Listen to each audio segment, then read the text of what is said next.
Okay, so this is Dave from Fino's Customs. I'm going to go over this tool today. It's a very sometimes controversial tool, and I'm going to go over if I think it's worth the money. So this tool, as is about $1,200 right now. The prices went up as of last year, and this doesn't count any accessories like the dominoes, the cutter heads. If you get the kit on top of it, I think it's another $400. So roughly comes about $1,500 all in. So it's a very expensive tool. So.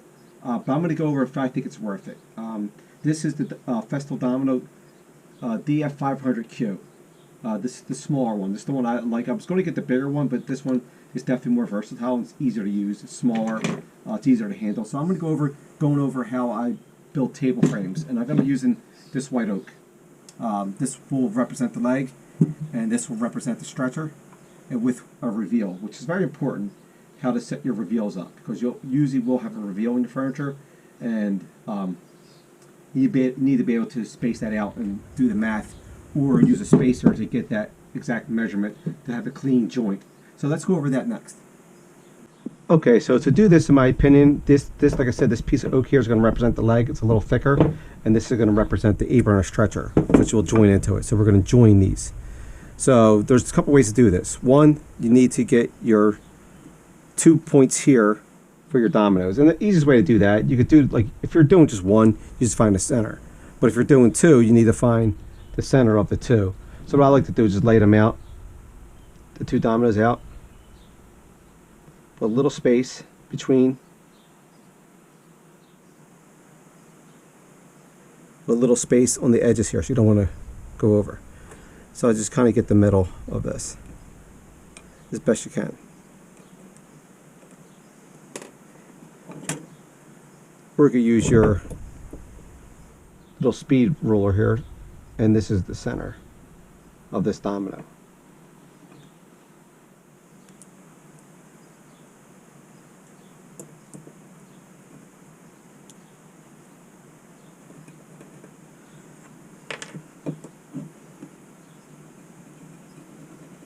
Okay, so this is where you're going to do your mortises for your apron and stretchers right here.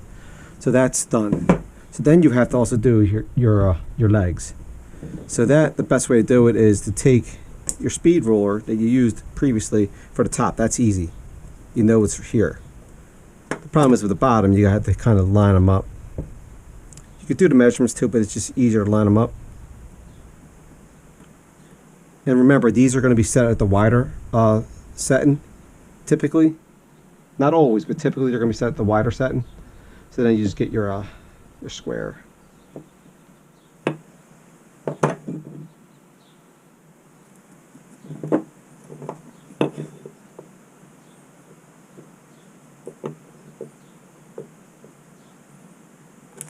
And this will be your spot here.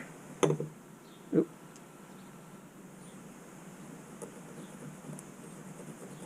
Okay, so now you have your two spots on your legs themselves.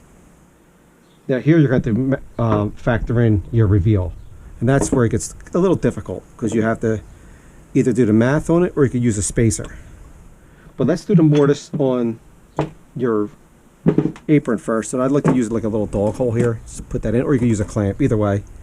And to use your domino, I'd like to use the shop vac here, the Festool CT15A, and I just plug in the power here. If you see this. This same power and vacuum hose works with all of your Festool tools. That just turns clockwise and then just pops on. Okay, so now you can see here, show you a couple things with this Festool. So first thing you need to do is get your measurement of your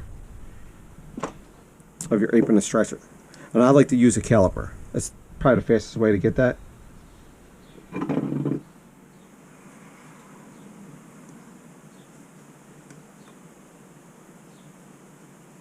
Okay, you can see here, it's at 40. So we'll lock that in. So we know half of 40 is going to be 20, which will be the center here. So now you're going to take your domino here, and you're going to loosen this here. Hope you can see this. And this, lower your plate. And then now you can lower your plate to 20 here.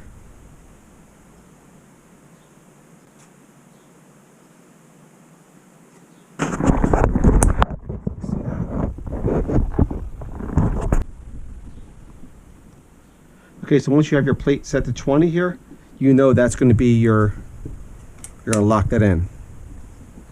And you know that's going to be the center of your apron. So you're going to put it up, butt it up to the dog hole. And here you can see your center point. You have a little plate here and it has a little center line.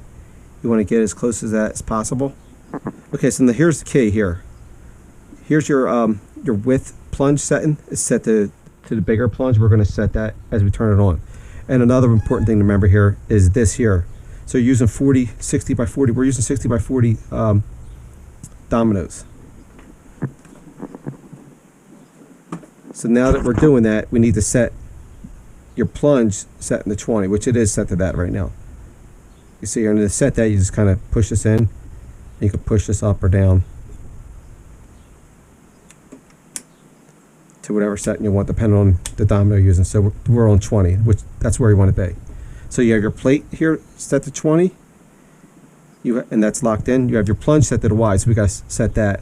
And this is your power button. So we're going to turn it on. We're going to set this.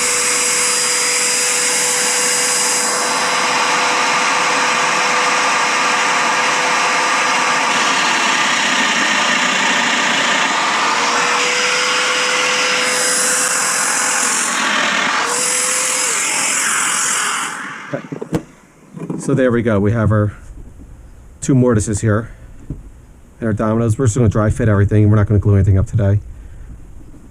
Just going to dry fit them in. Just tap them in. These are nice, and I always keep these on the snug level for the apron stretcher. But now on the leg itself, we're going to widen this, so we have a little more room to play with here. So the problem we're going to have here, we don't have a lot of real estate, as you can see. So we might have to set one to loose and one to tight on the plunge, the mortise width setting, because it's going to be really, it might turn it to be like one mortise when it's all said and done. Okay, so now we know we need to set our leg up now. So we know this is 40. So we're going to add. So there's 2 ways you can do this. You can either add this little spacer, which I like to use, which is the difference, or you can measure with something that's in metrics. Like here, we're going to add another, let me turn this around.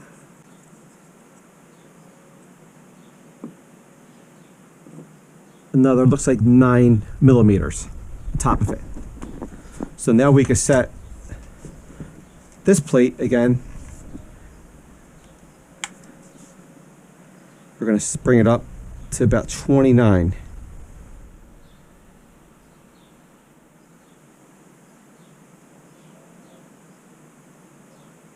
Okay, we'll lock that in, and then we'll do that. So the other thing you could do is just put your spacer on top and kind of measure it like this. But it's not always flush because these are thicker pieces, so the best way to do is actually get a measurement and get a rough idea of what you're doing here. So then remember now, this is going to be your showpiece side. So this is going to be a side that's going to be showing. So we're going to mortise into here, and we'll do that next.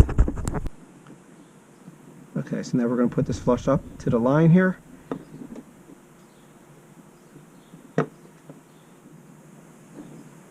Turn our machine on.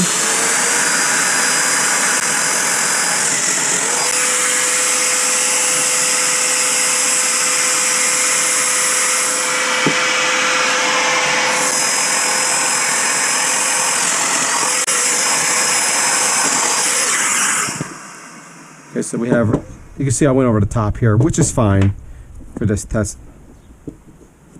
So now we're going to lay this in there.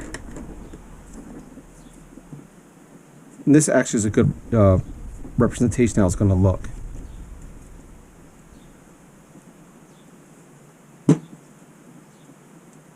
So that will be your joint. We put her.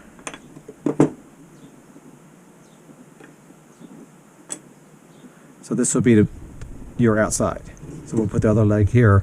So there's your reveal. Your reveal is built in here, and that's it. And that's all you really need to do. So I'm going to go over my opinion on this tool, if it's worth the money or not. and that's going to be the next part of this. But this is just a rough representation how you plug this, how you join these joints. They're nice and flush. This isn't a bad thing either. I have this here because it kind of shows you the domino going in. And I had to set the set a little wider than I like to, due to, you know, because you want to have a little play. But that's it. This is pretty tight. You glue this in, this is not going nowhere. And that's how you use the domino for reveals. Okay, do I think if this tool's worth it or not? I'm going to say, for me, yes. If you're a hobbyist, no. If you're just somebody who's making things once in a while, then you're better off using a Dale jig. There's Dale tools, Grizzly sells them, another, or even use a biscuit. Or you hand cut your mortise and tenons, which is a lot more work, but it's pretty satisfying. And when you get it down pat, it's not as bad if you have a good drill press and where you have a good router bit. You can set these up with templates. But for me, for production shop, which I kind of am, I'm pretty busy. This is definitely worth the investment. You got to remember, it's about $1,500 all in with your accessories. So for me, I was able to make that money back within two weeks, possibly a little less than 2 weeks. Really a week or so, I was able to make my money back. Now, if you're able to do that, then yes, I would recommend this tool. Some people call it a cheater tool. I don't care what you call it. It definitely works for me. It makes me money. I've done probably hundreds of projects with this, whether it be table frames. You can also obviously use it for tabletops. I mean, I like it for tabletops, but you can also use dowels or biscuits, which is a lot cheaper, and they work just as well for the most part. Unless you really have wonky wood, this definitely helps keep everything aligned. And it also gives a little extra glue surface. So this is a really good tool. And I just want to show you how it works. And it's a little dirty here. As you see, I use this a lot. But if you look in here,